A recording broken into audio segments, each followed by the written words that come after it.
Hola amigos, bienvenidos a Canadá Latino. Hoy está en nuestro lugar María Figueredo, profesora de la universidad, gustadora de la poesía y entrevista a una poetisa. Que lo pasen muy bien al escucharla. Tenemos el gran gusto y la suerte de hablar con Rosemary Dombrowski, quien es la poeta laureada de la ciudad de Phoenix, en Arizona. Y con ella vamos a conversar sobre la importancia de la poesía, la utilidad de la poesía, que puede resonar tal vez un poco diferente y puede ser interesante para algunas personas enterarse, las que tal vez no lean poesía, cuál es el interés de la poesía y cómo se puede fomentar eso en la comunidad. Vamos a introducirle, saber un poco de su obra y a ver cómo ella ha trabajado con la comunidad desde que fue declarada la poeta laureada de Phoenix. Good afternoon. We're here with Rosemary Dombrowski, who is the Poet Laureate of Phoenix, and we're very lucky to have an interview with her to discuss the importance of poetry, how she began to write poetry. I'll let her introduce herself and her work and what she finds has been the importance of poetry in her life. Hi everybody, I'm Rosemary Dombrowski. I am the inaugural Poet Laureate of Phoenix. I don't know if you can hear me over the traffic. I'm also the founding director of Revisionary Arts, which is a nonprofit that uses poetry as a portal to wellness and healing in our community. I can talk about other projects too. Yes, I know that you've also worked, you've established a journal, Rinky Dink Press.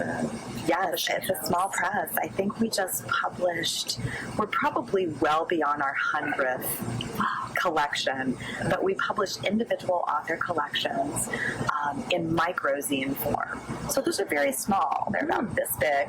They contain 6 pages. So all of our authors submit about 5 to 6 micropoems that are thematically coherent, and we call that a micro collection. So a lot of people see it as a precursor to a chapbook or a precursor to a full-length collection.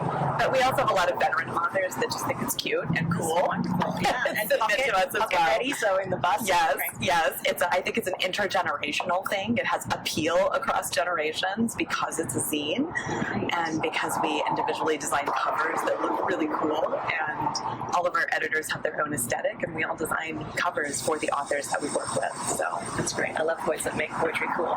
It's very hands-on, very DIY. But you're also on the editorial board of Four Chambers Press, is that correct? And how does that work? It was a press that was established in Phoenix about 8 years ago, and it had an amazing community presence, an amazing community ethos.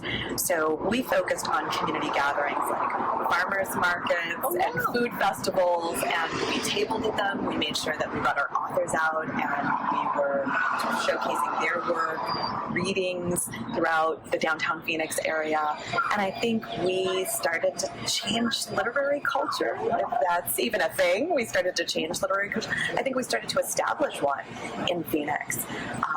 It's easy for poets to get insular and to host readings in coffee shops and small galleries and read to an audience of other poets. Yeah. And sometimes you can engender an audience of 50 that way. But I think the real challenge is, can you go out into the community and do something with poetry that's palatable and appealing and piques people's curiosity and makes them want to support the arts, the literary arts in particular, which are not as visible as some of the other arts in major cities, like mural art or performing arts. And so I think that Four Chambers had an enormous impact on how Phoenix as a community viewed the literary arts and what our contributions were to the greater artistic community. And that was a good run. We had about a 5-year run. 5 years, okay. And you did publish anthologies? We published anthologies, and then we were a small press toward the end, and so we also published some single author collections, and that's really sort of what tanked the press.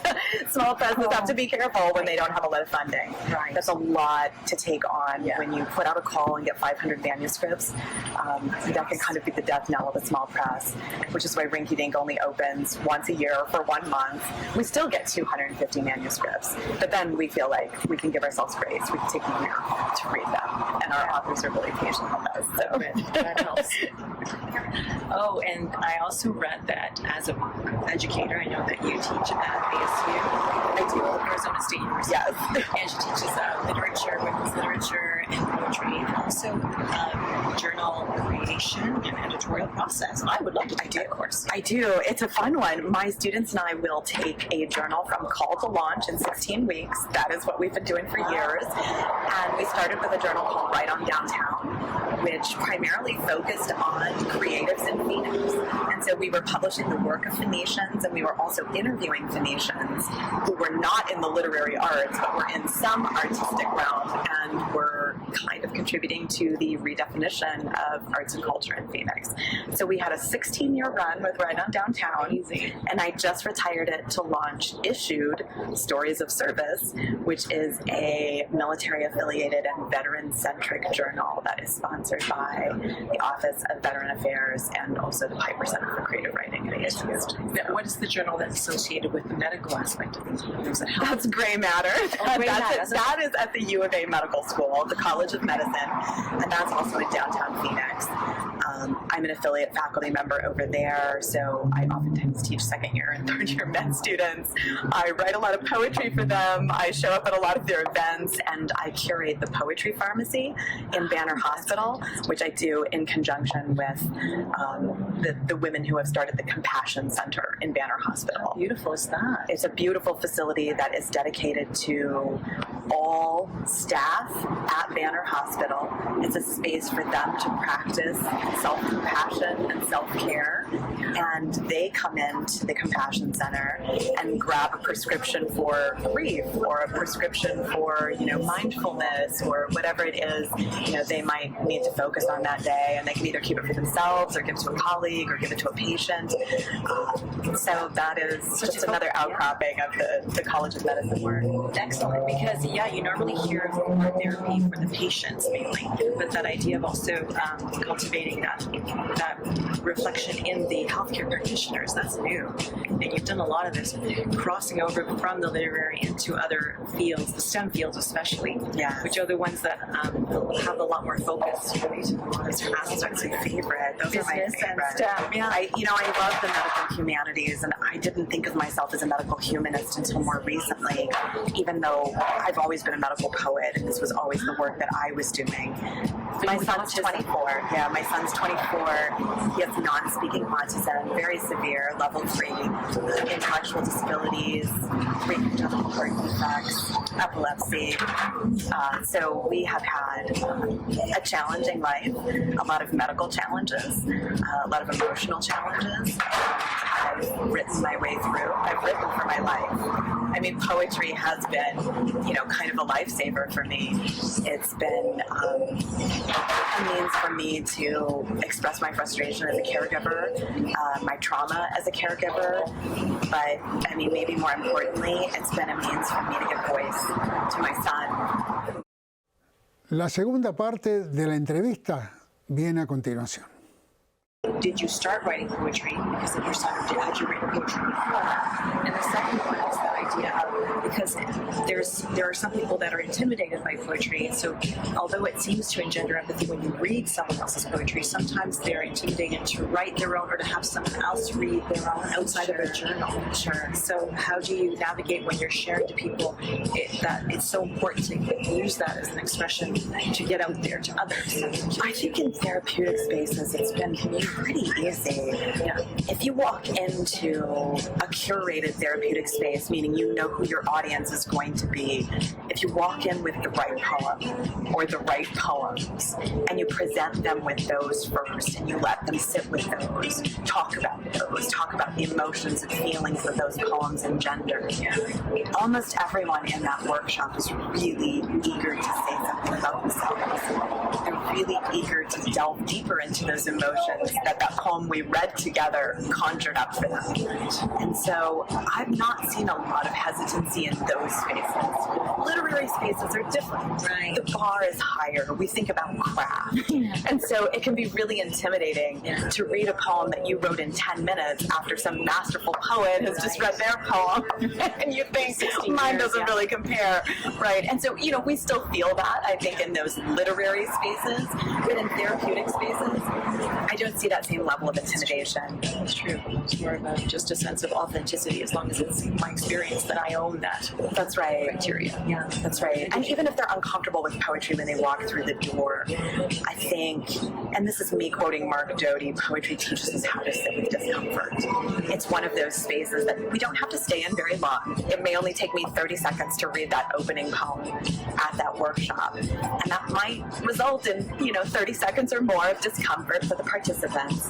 But I think once we start talking about the ways in which a poem touches us, or even just a word from the poem maybe attached to us, that changes the playing field. It's not about understanding what the author intended. It's not about cracking the code of the poem, which is what students always think they have to do. Yeah. I think when you present poetry as a portal and not something like a code that needs to be cracked, the discomfort that we sit with is minimal. Yes. And then we can start moving into our emotional register, and that responds to the poem. And that's where the magic happens. I love that. I have a chapbook called Poetry's Portals, and I totally agree with you because it's that sense of what you're saying. It opens a door that wouldn't have been opened otherwise. That's right. Able to feel that sense of, it's belonging to that space that's grown. And like you're saying, it's a sense of all of a sudden the criteria from the external world is not as important as your own, and that I think is as valuable compared, let's say, to fiction, which takes longer. I read a quote in one of the officials who were, when you were introduced as the inaugural poet laureate of Phoenix, they were saying what the impact of poetry would have been. They were talking about that poetry is unique in the arts, in that it really has to capture time and a place. It's very sort of intense in that focus, space. So again, I think I'm curious about when you started writing poetry. Was it because of your son, or had you written poetry before? Or? I've written a lot about poetry before. I think my first attraction to poetry started when I was a toddler. My mother just passed away, so I definitely want to mention her and give props to her. My mother loved classic poetry. She loved children's poetry. She loved nursery rhymes, and that was how she introduced me to language. And so the first things I memorized were nursery rhymes, were rhyming poems, and that obviously stayed with me my entire life. I didn't think that it was going to come to fruition in this way, that love of poetry. I was attracted to it in high school, but never really wrote it, would not have considered myself a poet. Maybe started to dabble a little bit as an undergrad, but I was never a creative writing student. I never took any creative writing classes. So it really wasn't until grad school that I had some of those cross-listed classes where half the class would be MFA students and the other half would be literature students. And because I was an American lit student, I took a lot of 20th century American poetry classes. And I'd be in those classes with a lot of the MFA poetry students. And I thought, who are they? It's just a strange world that they live in. Why do they not write critical papers like we do? What's going on with them? And I still never took a class that was a poetry writing class. I never took a craft class. But just communing with them in those spaces, and then sometimes having the option as a final project for those classes to create a little mini poetry portfolio instead of a critical piece, that was really attractive to me. And so I took that option when I had it, because I had enough critical pieces to write. And I still didn't see myself veering in that direction professionally. So it wasn't until the week of my PhD dissertation defense that I had my first poetry reading. I had them both in the same week. And that was maybe the moment at which I thought, I'm probably going to leave scholarship behind now. I think I am. I think I'm just going to be a poet, whatever that means. And it's worked out very well. La entrevista de poesía de esta semana termina aquí. Nos vemos en la próxima. Is there anything else you'd like to share with our audience in Canada? We're with this show, Canada Latino, it represents a lot of different nationalities that are Spanish-speaking in Canada. There's a lot of us there from different countries. And for some of us, we come from traditions where poetry is part of daily life, and part of the courses we teach, we often link it with music, for example. It's always been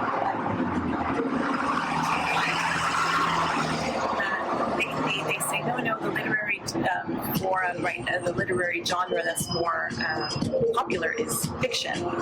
And so a lot of the times, well, how do we get people that don't normally approach poetry, maybe that aren't in the perhaps more vulnerable communities, but just in general, what invitation would you give them to, would you suggest to start approaching poetry from a different angle?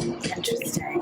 I guess my issue with fiction, and this is why I find it so surprising that people still gravitate toward it, is that I'm constantly encountering people with ADD. So I do wonder how most people get through a novel these days. I wonder about that all the time. And I'm not sure how easy it is to come together around a piece of fiction if you only have 50 minutes or 60 minutes or 45 minutes. It seems extraordinarily challenging to me. I know that, my students, if we're reading a short story, they have to read that in advance, right? So that we can have a 30-minute discussion about it in the classroom. With poetry, you can literally do a Google search for something like poems for grief, poems for trauma, poems for healing, and you will get hundreds of hits.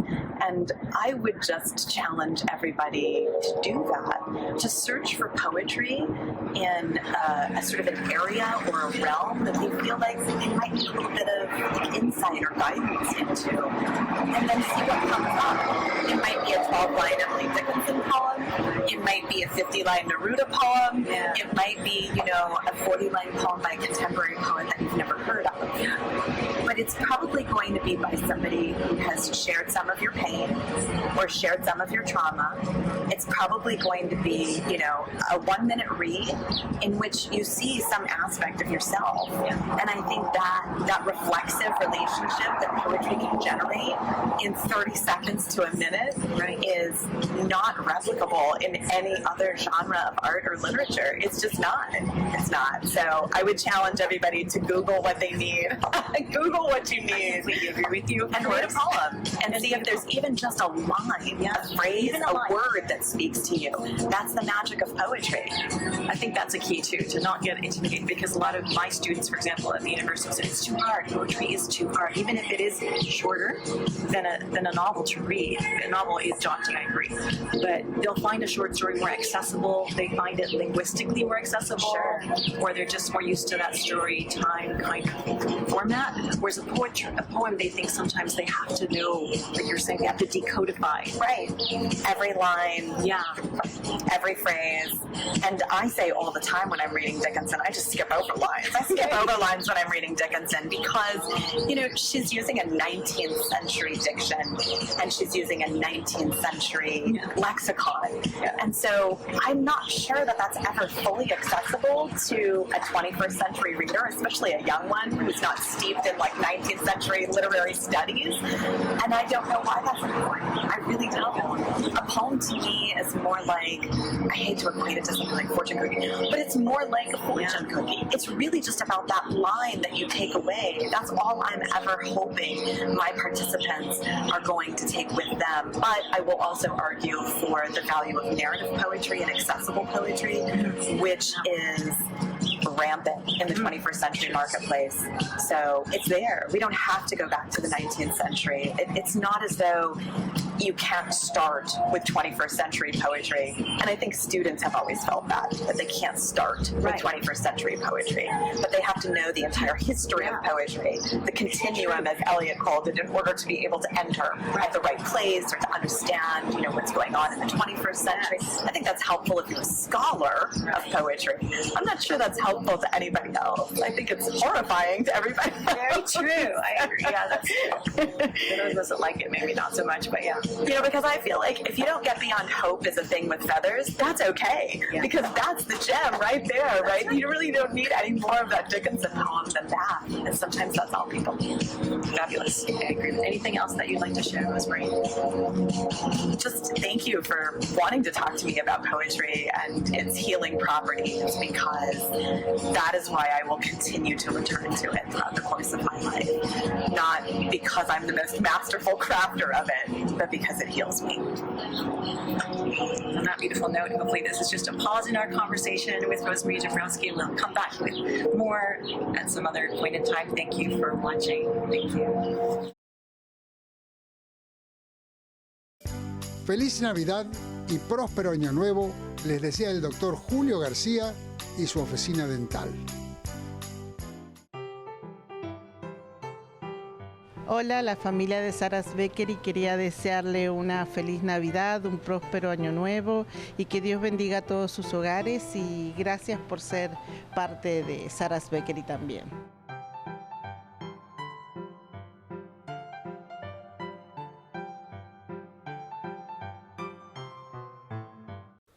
María Figueredo nos regala Gracias a la vida. Que lo pasen muy bien.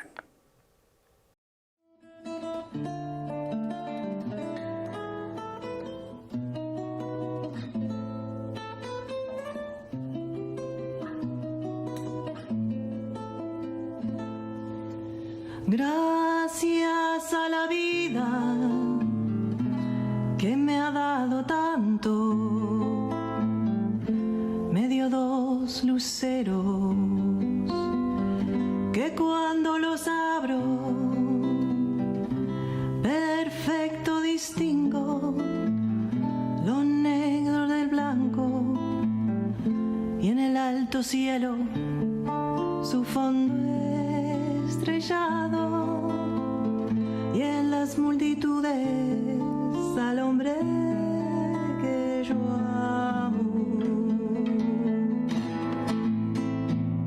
Gracias a la vida que me ha dado tanto, me ha dado el oído que en todo su ancho graba noche y día, grillos y canarios, martillos, turbinas, ladridos, chubascos y la voz tan tierna de mi bien amado.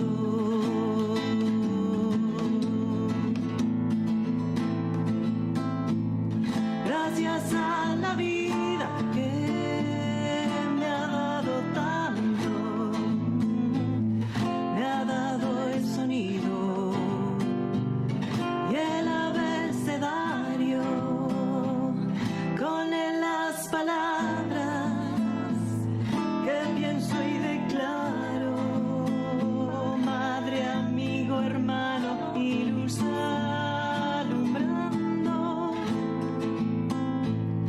la ruta del alma del que estoy amando.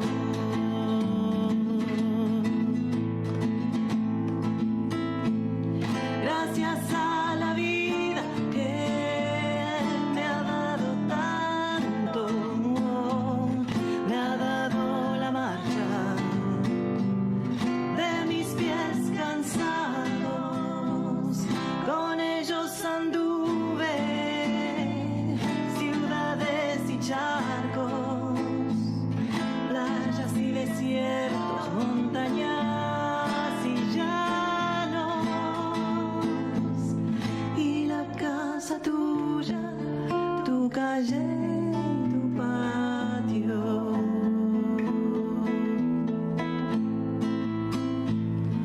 Gracias a